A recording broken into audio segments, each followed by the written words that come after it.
If you say my brain, that means it's yours. What is yours can't be you, right? It's a colloquialism that we use because I need to refer to this one in here. These are impressions that we have taken in. I think there's a possibility that it's exactly what happens. If one does this, then you will see perception will explode in ways that they have not imagined possible.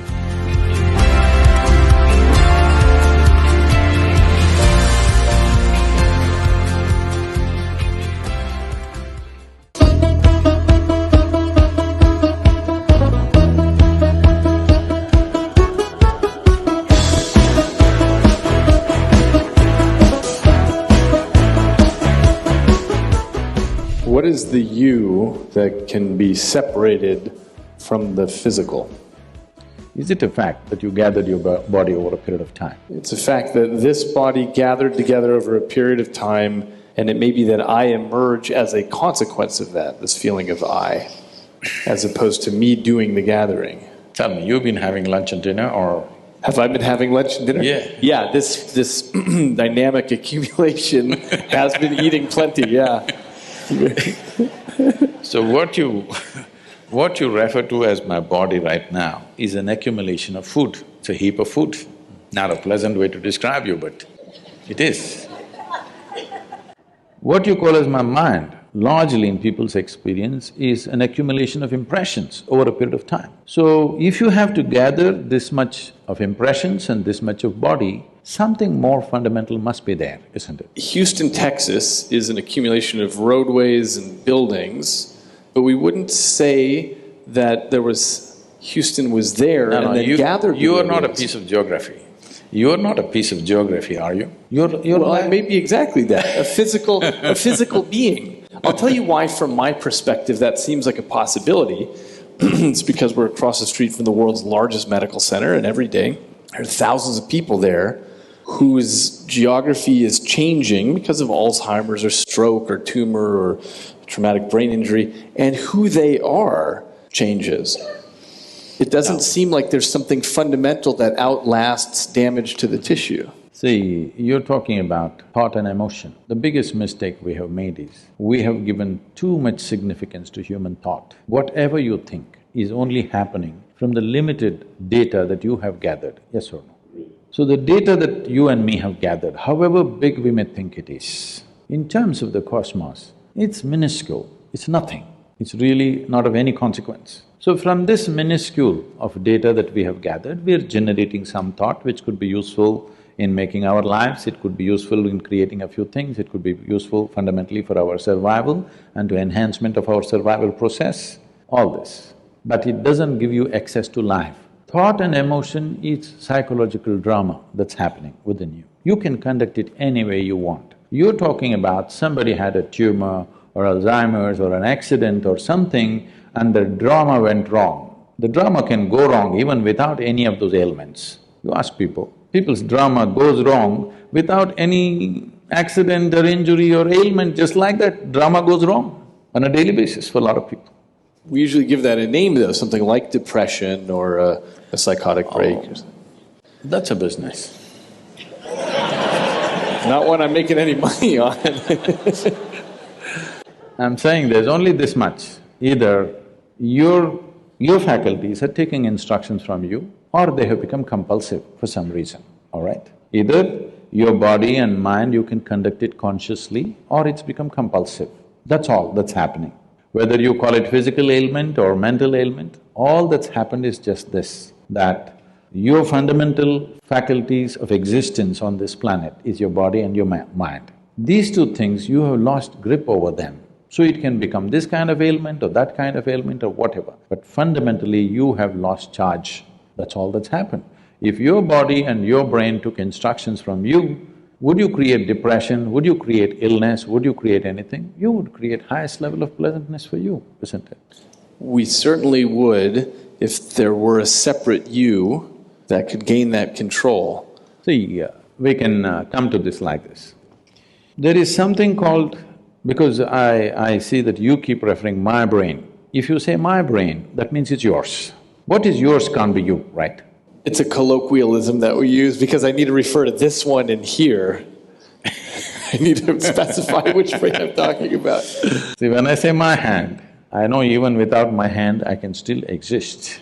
Similarly, if certain parts of the brain are gone, our ability to think and feel the way we were doing it earlier may be gone, but still that person is not gone. That's the question. So if I lose a little part of my finger, I'm still me, but if I lose a chunk of brain tissue that same size, I can be someone completely different. No, you're talking about personality. Personality is again an acquired thing. Beyond personality, I can lose memory, I can lose consciousness, of course, I can lose the ability to perceive reality the way that we do now. I might become colorblind because of a lesion, because of damage to a particular part of my brain. I lose the ability to understand what objects are. Okay, let's come to this. See, suppose somebody became colorblind because of an injury or whatever that happened to them, unfortunately. That person still knows, I have become colorblind, isn't it? He's still there. It's true for the person who becomes colorblind, but it's not true for example, a person who is born colorblind. They don't even have a concept that they could be. They don't have a concept of color. So let's take a person who's born blind entirely. They don't even have a concept of vision. So who's the you for them? Do they… See, even a person who has visually impaired, who's never seen the world around, he still exists within himself. He's as much a man or a woman as anybody else can be. It's just that if all of us were blind, we would be quite a fine society without eyes. Yes, isn't it? Only because somebody has and I don't have. In comparison, I have a problem. Otherwise, if none of us had eyes, you think we wouldn't have found our way around? We would have. Maybe not the same way, in a different way. Oh, I totally agree, because in so many dimensions… There are mammals who were flying by, sound. Yeah, well, there are so many dimensions that we are blind to now. So what we call visible light is just a 1/10 trillionth of the electromagnetic spectrum that's out there. We only detect a little bit. In some branches of physics, it seems there might be between 10 to 13 spatial dimensions, not just these three, and yet we're trapped in these. We are moving away from consciousness to perception. But my point is, we're already blind to most of the world. So I agree with you that, okay, so let's move back to perception. You cannot disagree that you're life, are you? You're a piece of life, I'm a piece of life, everybody is. What kind of personalities we have acquired, what kind of likes and dislikes we have acquired, what kinds of gods and demons we have acquired, what kinds of other things we've acquired is a social process that's happened to us, cultural and social process. If you were born in a different part of the world, it would be entirely different, depending upon what we are exposed to. These are impressions that we have taken in, phenomenal amount of impressions. Leaving that aside, let's look at one fundamental. Whatever you gather, you can only claim it's mine. You cannot say it's me, isn't it? Whatever you gather. How do you mean? You mean your body? You say anything. I can say, this is my chair. If I sit here every day and then I say, this is me, then there's a problem. I think there's a possibility that it's exactly what happens, that the stuff that this piece of life can end up controlling becomes me. The reason I think of this as my hand is because it's most of the time is under the control… My hand is okay, no problem. My hand is okay, me is the problem. What do you say, me? My hand means it belongs to you, no problem with that. When it becomes me, then it leads to a completely distortion of perception. Okay, I think… so you're talking about identity, what you identify yourself as?